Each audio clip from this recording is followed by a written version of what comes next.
Today on Off the Field, I'm so honored to have former professional linebacker David Howard. Mr. Howard played for the Dallas Cowboys, Minnesota Vikings, the Patriots.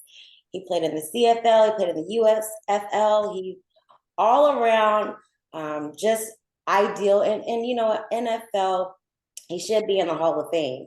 But basically, I'm just so happy that you were able to join us on Off the Fields, because on Off the Fields, we highlight and we, celebrate what athletes are doing outside of being a professional football player. So Wow. welcome, welcome. Thank you. Thank you so much. It's my pleasure to be a part of your Yes. organization and your interview. Yeah. So tell me, so Mr. Howard, let me ask, how has life been after football? Actually, it's been wonderful. I feel healthy.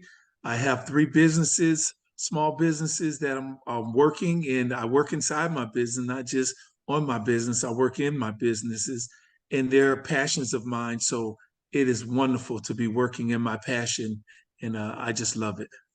Yes, now, I mean, at one point you were also very passionate about football, and I know that you still work with, NFL players, current, Yes. retired, and you work with them to help them transition into different aspects of their life outside of being a football player, which is awesome because Thank that's you. something that people really need to tap into after, they've played in the game for so many years, like yourself, and they've experienced so many moments that are just like historical. Can you just take me back to some of the best moments of when you played? Mm. I would say one of my highlights was being drafted because it was a lifelong goal for me.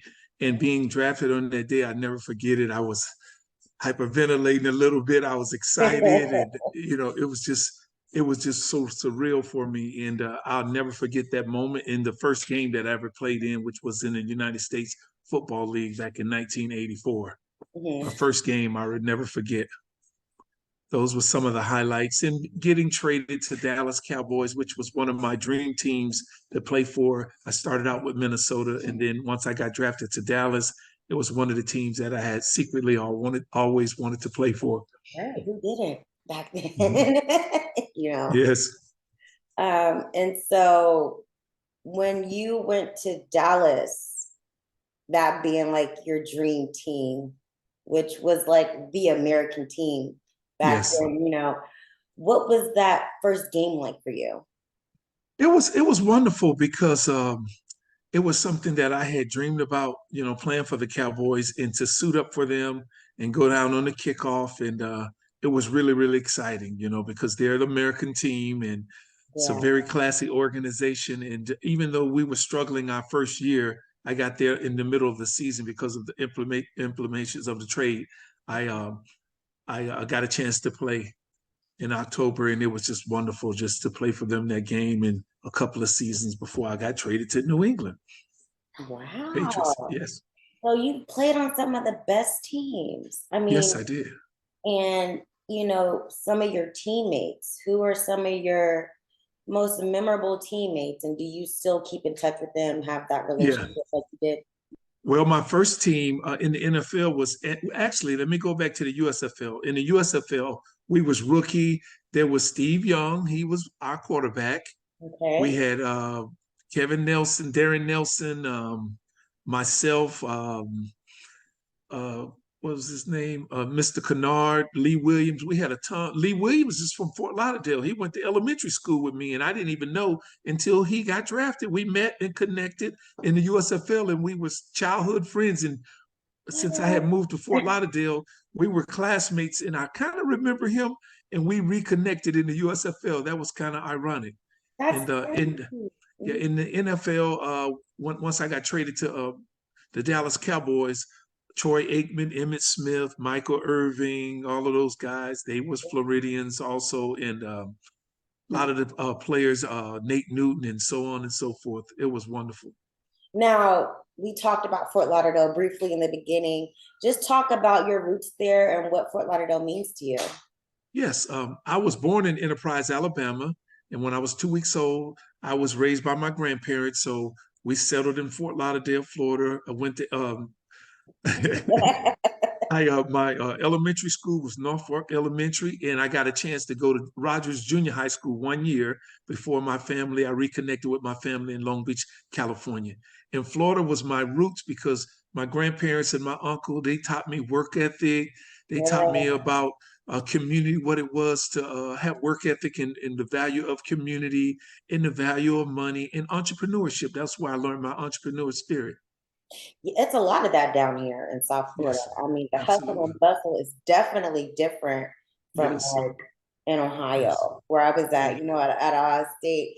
But yes, you gotta love it. And there's a lot of talent down here when it comes to the sport of yes, football. it is. It's And great talent. actually, both footballs now, being that the Messi's down here, and he's going to make a huge impact, which already he has. Yes. But when it comes to, South Florida football and the style and how they teach the sport and how they practice, what can you say that's really unique about South Florida football? I would say they start early. Some of the wonderful sacrifices that a lot of the men in the community make as coaches. So we had a lot of people that wanted to coach, and they taught us the fundamentals, which was great. So once you learn the fundamentals, that's the most important part of sports. You get those down, that transfer on the field, and no matter where you end up at, the fundamentals really carry you through. Right, right. Mhm. And I know that, life after football, did you have to, because some people have to deal with it unexpectedly, like early due to injury. Did you have to deal with any type of major injuries where, that kind of was the throw in the towel, I need to focus on my Yes. health? Okay. Yes, I developed a turf toe injury. I would say my fifth year, and it was reoccurring and nagging, and that was one of the reasons why I left the league because it was a career-ending turf toe injury. And by the blessings, I had prepared myself. I had a restaurant and started business when I was my third year, and so the transition was okay. But at the same time, to be unceremoniously let go, it's still a trauma for you, and I had to go through the psychological part from being from elementary and playing at Sunland Park all the way to going to California, and being that it so ended abruptly, I had to make that transition. And I think I may have went through a little psychological depression and didn't realize it, but I did adjust after a couple of years and kind of got it Yeah. out of my system, and I let go gracefully. So it has to do with a little bit of letting go and like accepting Yes, that you won't be yes. actually. Yeah, and I Yeah. was only 30 years old, and the year before I let go, I was like one of the top players on the defense and had just signed a new contract. But because we didn't have a union back then, the owners, they could do whatever, pretty much what they wanted because we didn't have a collective bargaining agreement, and I was let go. But the good thing about it, I think I accomplished all of the things that I wanted to, and I got out before I got too injured so that I couldn't live a quality of life. So that was the only major injury that I had in my career was a turf toe from running on artificial surface, and I let go. And when it ended, I was thankful. After a few Mm. years, my body healed, and I was okay.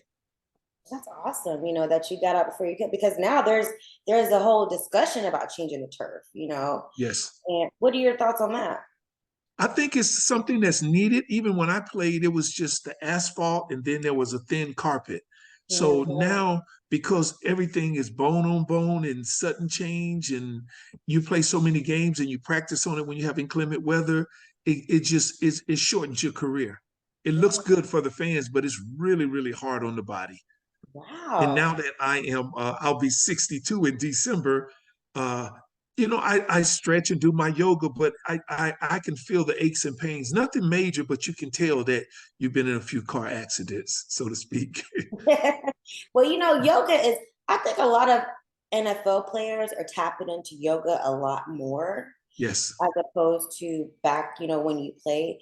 And I Mhm. think that it's helping, but it still needs to be pushed to the forefront a little bit more. Yes. And so you think the turf change is going to actually help benefit the players a little bit more when it comes to, Yes. Yes. yeah, I okay, so think so, especially those eastern cities or states, because when the weather gets inclement weather, they have to go inside. So that's extra wear and tear on your body. Mm, Even though they have better shoes than they had than when I played, it's mm, still just it's a lot of torque on your body wow. than natural grass. You can Wow. tell the difference. Yes, Right, right, right. Well, I think fans needed to hear that type of answer so they really understand how, wears and tears on the player's body, them alone yes, themselves, because yes, they don't realize that. Of course, yes, it just looks good, yes. and just to be in the stadium and the environment and all of that. What was it, like back then as far as the ownership? I know you touched on that a little bit. You said that, Yeah, it was, I think overall, I think the owners they have a fiduciary to their shareholders, and it's a business. But at the same time, I think it's a balancing act. When I was a player, now that I'm a business person, I understand the cost of goods sold and all of the bottom line, the P&Ls and the Schedule Cs and all, and that they have to have compassion. But I think that based on being that it's a young man's game, I think that the owner they do a good job. And now that they have a lot of sponsors and the better packages for TV rights, mhm, they really play the players well. I think so. What Yes, about the whole situation with the running backs? Why do you think that's like I I think that's unfortunate because the position is being devalued, and I think just because oh, I'm sorry, hold on. I think because the running backs, just like linebackers, they're every play they're running into someone or they're getting yeah. away from someone. So the shelf life of that position is short.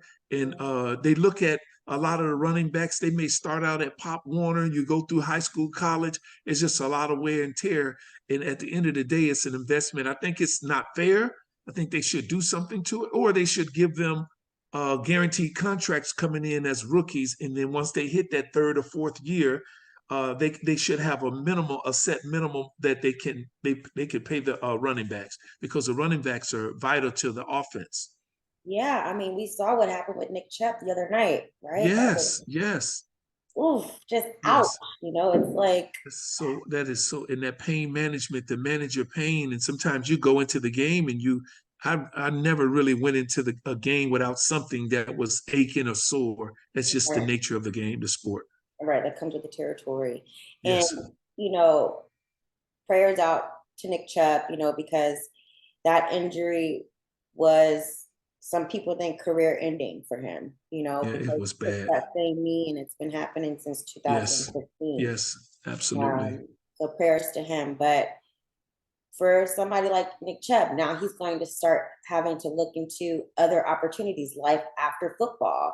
Yes. What was that transition like for you going into entrepreneurship and making business deals and knowing what really to invest the money in? I mean, you have a realty company, you have the Urban Village Family Services business, Yes. you have, I mean, you have multiple businesses. Can you just touch Yes, on those? empower me. Well, the first thing was coming to the realization that hey, this is over, and I just think my prayers that my family made me look at us a life after the sport. So I had a business, and I was injecting myself in my community. If I wouldn't, I would have really been in a bad situation because you think you can not play forever, but you never know because you have to prepare yourself that you out there and you're going to do the best you can do, and when it comes, you never prepared. It comes from nowhere. And it's always like that for the players. And so it's one day I was practicing, and the next day I went to the hospital and got checked out. And the next day I was on a plane going back to Minnesota.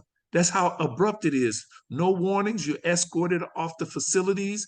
And they have you have you they have a conflict of interest of you being there, and it's a liability issue, and so you have to leave the premise, and when it's over. And yeah, I had to develop relationships back into the league. I forgave them, and it was business and all. I filed a grievance, but at the end of the day, you have to prepare yourself for when the game is over. And Mhm. it really took me a couple of years mentally just to get over that, to get it out of my system, because my body was used to going through that for 18, 20 years, or even a little bit more. And just to abruptly walk away from the game, it was really traumatic. Yes. Right. Yes. So, back then, besides like physical therapy, to help yourself heal and things of that nature, what about mental health?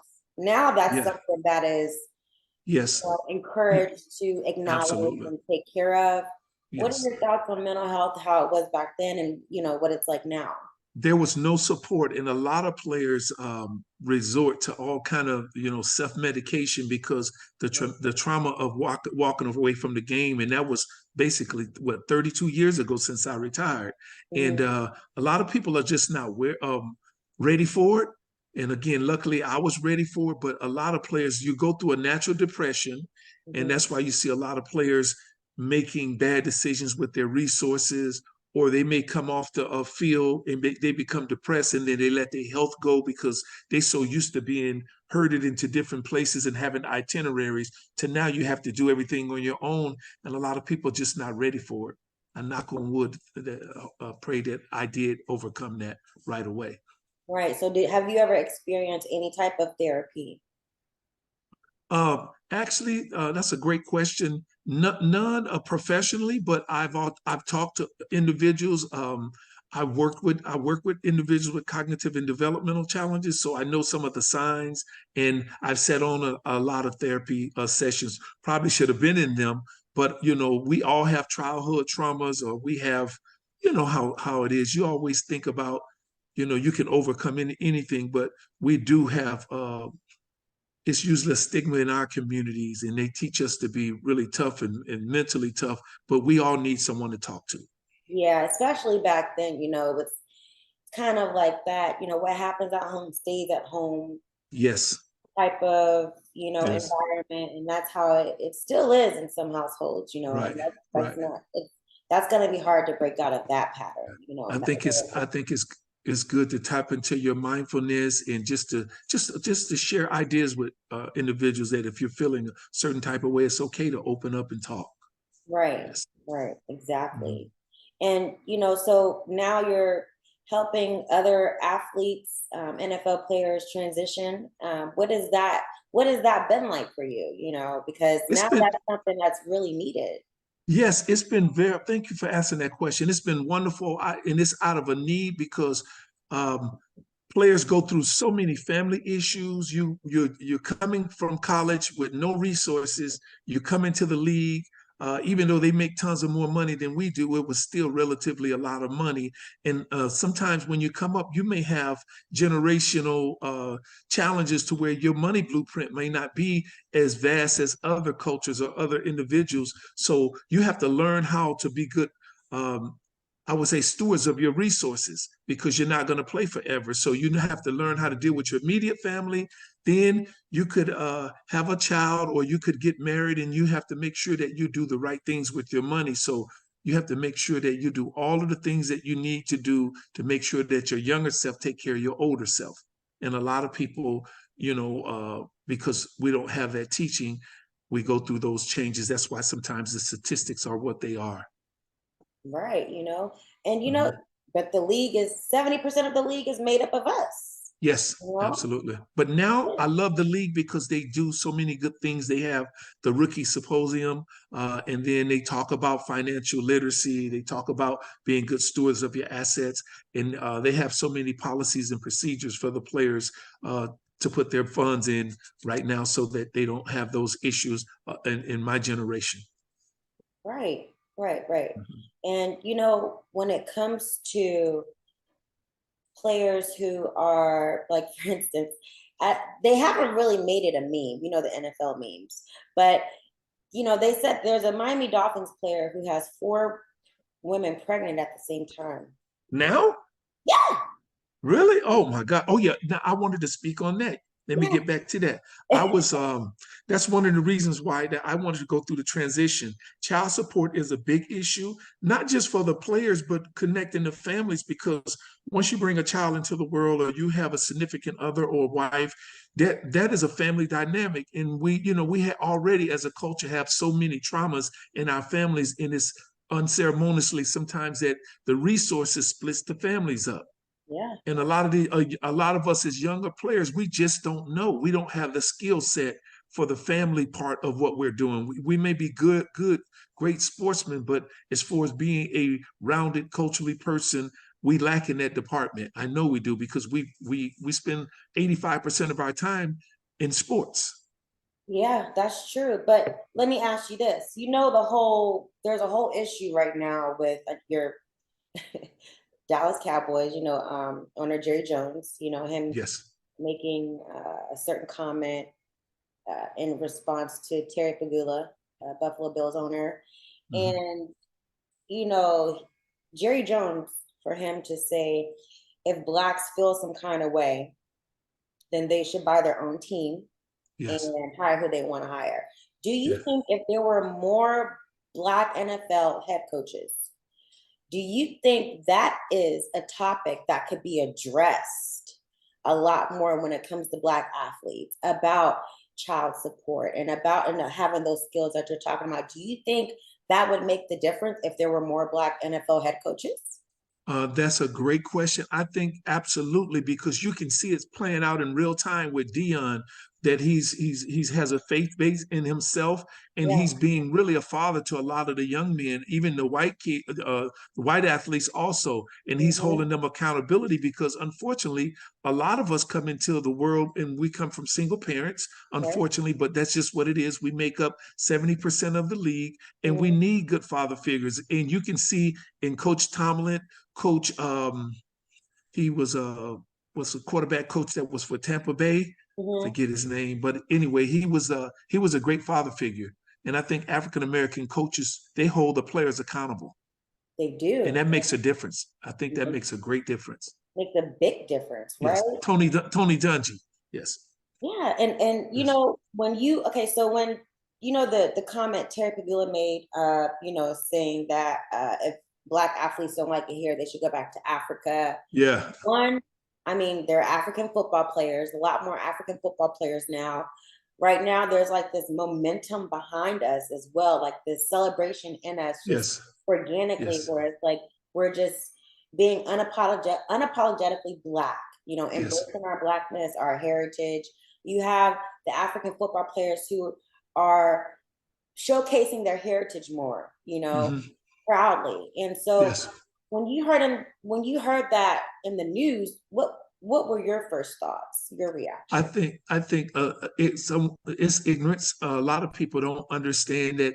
A lot of times, individual people have their own way of how they want to present themselves. I just think it's unfortunate. It shows that a lot of racism still exists. It shows that we still have a lot of work to do culturally to make sure that we take care of ourselves so that we can be in ownership and walk away from the game and have more control as we go. So I just thought it was a very, very ignorant comment, and I think he should be penalized or fined for it. Yeah, I mean, Yeah. I know the comment was made back in 2020, but the black reporter Jim Trotter, he's the one who brought it to light, and he's not even holding back at all. He's saying that when he brought this to their attention, they Hmm. brushed it off. They did not, Yeah. really look into it. They didn't investigate as they should Yes. have. And Yes. that's even being brought to the forefront as well. But, his contract wasn't renewed because he was voicing these types of concerns, what was Hmm. happening behind the scenes. And the fact that we make up 70% of the NFL as far as black athletes, he's right. He made the comment and said that, well, how can we cover the game of football? We make up 70%, but we don't have a black head coach or someone who looks like us at the decision table who shares the same experiences as these football Yes. players and understands the Absolutely. culture. That's Yes. what we need, right? We need more black. I totally agree with you. Yes, we need more black coaches. I think it should be at least 50% of the coaches should be African American. Wow, Yes. Yes. 50%, right? Yes. I mean, you make Yes. the whole. It's so ironic. I could have been into coaching, but I just didn't want to go through all of the trauma of Right, working and being assistant coaches for 35 years. I'd rather have my own business. And, I still watch the game. I'm still a big fan of the game, but right. unfortunately, it is what it is. Now, I know you're a part of the NFLPA. What, Yes. as far as what can they do? Because we have a lot of representation in that space. Hmm. I And think mhm, Oh, I think we could just bring awareness to our community and some of the younger players to make sure that we strengthen them. mentally and educationally about taking care of their money. What it comes down to, it comes down to finances. If Right. they think that we're not good steward of our resources, that they could control us and do what they want to do. But if we pool our resources together and practice group economics, we could do just like any other league in by our own team. You know, Yeah. Magic Johnson is showing that the players definitely make enough money. We just need to be cognizant of what we're trying to do collectively. Right, right, right. And so I mean, Deion Sanders, we cannot not talk about him. I I mean, love he's Prime. literally changing the game of college football. How do you feel about this NIL stuff? I mean, he's also, teaching these students marketing, Yes, branding, and he's yes, teaching his kids. He has his. With him. It's a family yes. business. Yes. What are your For the thoughts on this? likeness, for the Mhm. likenesses all in all, I think it's amazing that the players are getting paid. They deserve it because you're using their likeness and everything that Dion is doing. I like his intentions. He's educating the players, making Yeah, sure that they be a good stewards of their resources, but also he's empowering them and letting them know their value, the value that they bring into the game, and they're more business-like. I think the players nowadays is a lot of, I wouldn't say smarter than us, but they're more business than my generation. And I love it. I love the yeah, young generation for that. right, right. Hmm. So, when it comes to Dion saying that he's not going to the NFL, do you understand why he wouldn't want to go coach in the NFL? What are I your think he thoughts on feels like he has a lot to do because if he can bring more individuals to the game that look like us, then that? we'll have more stronger young men once they enter the NFL. And some people have to be soldiers and do the work, you know. And so he's thinking that, well, there's a lot of coaches that's already there. He can lay the groundwork and do the work on the collegiate level. So I agree with him. But they're gonna come for him. They want him in the NFL because he's changing the game. I mean, every week. Right, right. Yes. Well, I mean, Mr. Howard, I really appreciate you coming on off the fields because this is what people need to hear. Thank you. Uh, People want to hear this stuff, and sometimes major sports media networks, they don't allow us to talk about these types of things. You know what I'm Yes. saying? And to go Yes. into depth and stuff like that. So I appreciate you coming on. Thank you. Hopefully have you on again. What are your words of encouragement for the younger NFL players out there today? Because you have some players who have $1 million contracts, like big Yes. ones, like Sean Watson, who people are kind of Yeah. upset with right now. Just give some advice to some of these younger players. I would say, be a good steward of your resources. And remember, it's not just about you. Find a way to serve. I always believe is service is the price we pay for the space that we occupy. Find a way to service and get back in your community because there were individuals that taught us and they didn't get paid for it. They gave their time and they gave their service. And I have much gratitude for that. So I would say get back in your community and find a way to serve. And how can these athletes get in touch with you? They want to get in touch with you. How can they reach you? Yes, you can reach me via email at urbanvillagefamilyservices@gmail.com, or you can call David Howard at 817-264-1647. Thank you. That's Yes, awesome. You guys heard it right then and there. David Howard, if you had any questions, please feel free to reach out to him. He's a great resource and he's helping NFL players right now. thank you so much. You guys have a good night. All right, you too.